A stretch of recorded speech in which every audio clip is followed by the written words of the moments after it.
when I saw four bikes, it was just like, where the hell is my bike? Something that I actually found valuable for myself, which was to actually ride across India as a woman. Hi, I'm Natasha Gulati, and I was on Roadies season one of the original Roadies, and I have some stories to tell.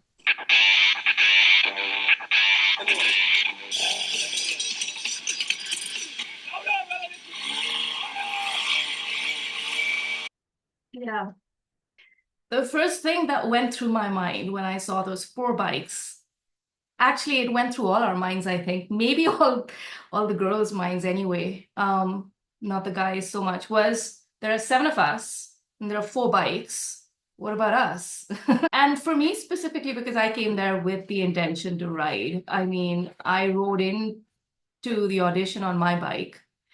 Um, I went there because it was an opportunity to ride across India on these new bikes that they were launching. And um, my whole purpose of being there was to ride. But when I saw four bikes, it was just like, where the hell is my bike? Because four boys, four bikes, three girls, but like one of them wants to ride. So the math didn't add up. And then I made a scene. I was just really determined to ride. And what I wanted was either I get to ride a bike or they can just send me back. Like literally, as they were flagging us off, it was like, you know, I don't want to go.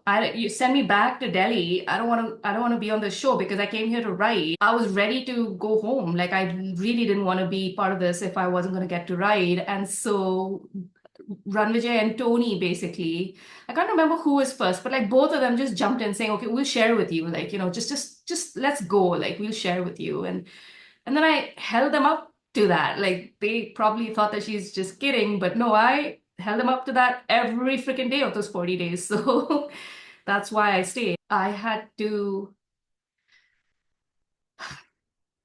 can't even say put my foot down because that's not really what I did. It was more like I was willing to forego what they thought was valuable to anybody who had the chance to be there for something that I actually found valuable for myself, which they didn't even consider, which was to actually ride across India as a woman because I was already a rider. I came there to be part of the show, not to be part of a show, but to actually ride my bike across India. And so they just had it upside down. And so I actually just stood for what I had come there for from the very beginning, um, willing to forego something that somebody else thought was, I don't know, more valuable. It turned out to be an experience for sure. It turned out to be a valuable, beautiful, incredible experience. Even the fame was a very interesting experience, a challenging experience, but extremely interesting.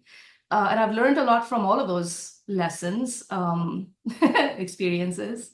But but that was not the plan. That was not the whole idea of being on the show, was not to be on the show. It was to ride, which I did get to do because I was willing to forego being part of it if I didn't get to ride. That was literally what happened. It wasn't hard for me to speak up about this stuff at all because I'd already faced not speaking up for myself when I was younger. Like I guess I'm gonna say it, right? Like I wasn't really great at school for some reason, and now it seems like there are many things that can explain that.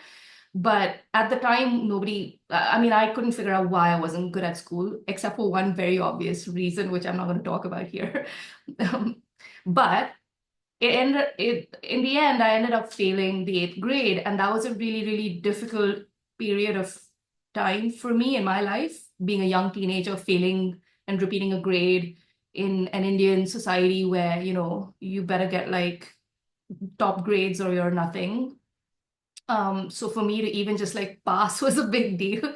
And then I failed the eighth grade, not because I was stupid or I couldn't study or figure stuff out, but like there were other things that were like compounding over my childhood, which ended up like me just failing my eighth grade. And then me needing to deal with the shame, the sheer shame of my own failure. And you bring shame on the family, kind of like big burden that anybody who fails in the Indian society would experience, I suppose, because that's a family, a cultural thing, right? Like And that's a lot to sort of manage or navigate on your own as a young child. And I ended up having to experience the transformation of me in my own mind, in my own, in the privacy of my own consciousness, really, from somebody who had experienced failure to somebody who then just said, okay, fine, I guess this is what I am, and I'm somehow gonna accept these things about myself without condemning myself for them. I'm just going to say, okay, fine, if that's what I am, then great, and then go out into the world, into society, be seen by people, and not feel debilitating shame because I've already accepted those parts about myself. So if somebody does see me as something shameful, I don't feel the shame anymore because I've kind of like accepted it. And then now that sort of freed me to explore other things about myself and about life, what actually would provide me some sort of pleasure and joy and satisfaction. And so then I explored various things and found that I was really good at so many different things. And so that happened in the eighth grade. And since the eighth grade, that transformation really is what like made me feel more and more like every year I got more and more empowered in who I was and what I could do and how I could represent myself and how I could get what I wanted from life, except for studying, but everything else. So I had been practicing showing up for myself since then, really. And so it wasn't hard for me to sort of know what it is that I wanted and what was more valuable for me in that moment, because I'd been practicing that for quite a while now. Um, it was just shocking, I think. It was just, for me, I think I was more shocked than anything to think. But then I was like, well, why am I so shocked, actually? Well, I guess I was really shocked because I rode into the freaking audition. And then when I get selected and I don't have a bike, there's like this does not compute thing happening for me, where it's like, I thought you got me because I was a woman who could ride, and this is a show where we're going to be riding across India. So it didn't make sense. It wasn't hard for me to put my foot down at all. Another option didn't exist for me to need to feel like I could put my foot down about this, or this is what I wanted, whatever. Like it was this or nothing else. Like that's it. So yeah. I hadn't seen women riding around in India before this, like an actual woman, before I started writing. What inspired me, or even made me feel like that's a possibility for a woman to ride, was seeing Pamela Anderson ride a bike in barbed wire. It was like my mind was blown. I was just like, dude, I want to ride a freaking bike. Like if she can do it, I can do it. And that was when I was like, I don't know, in one of those younger grades of school. Um, and I was pretty athletic already. So it's like, it didn't even like, it was never like, can I do it? It was always like, if I see something somebody else is doing and it looks like fun, it's just like, yeah, I want to do that. So that's how that happened. After I started riding my bike and then I went to university, I saw a couple of other women who were riding bikes as well.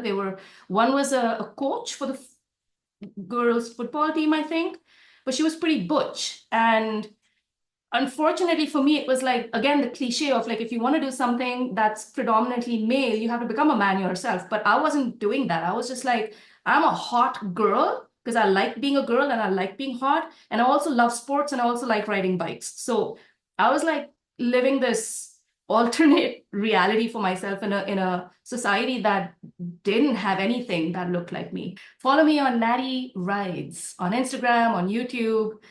More to come. And I'm curious to see what comes next myself. So stay tuned and we'll ride together and have some fun. Come on, let's ride together into the sunset. My dues, give me my freaking dues, universe.